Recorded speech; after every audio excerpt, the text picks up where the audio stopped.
somebody out of a race because an opponent would like to have it that way. And it has nothing to do with the fact that it's the leading candidate, whether it was the leading candidate or a candidate that was well down on the totem pole. You cannot take somebody out of a race.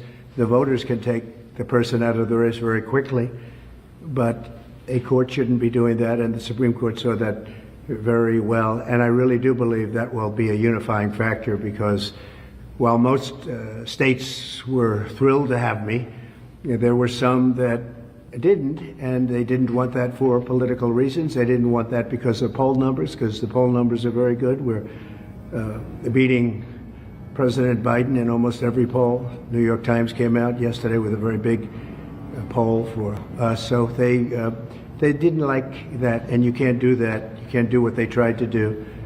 And hopefully Colorado, as an example, will unify. I know there's tremendous support. They brought our support up very strong in Colorado, because people in Colorado thought that was a terrible thing that they did. And while we're on the subject, and another thing that will be coming up very soon will be immunity for a president, and not immunity for me, but for any president.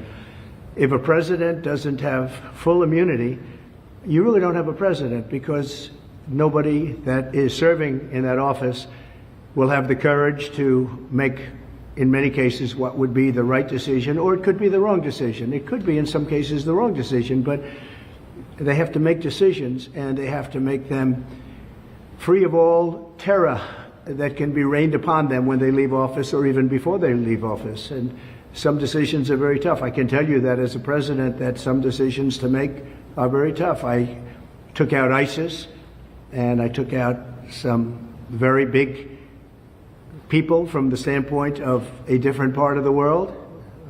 Two of the leading terrorists, probably the two leading terrorists ever that we've ever seen in this world. And those are big decisions. I don't want to be prosecuted for it. Another president wouldn't want to be prosecuted for it. It had a tremendously positive impact. It stopped everything cold.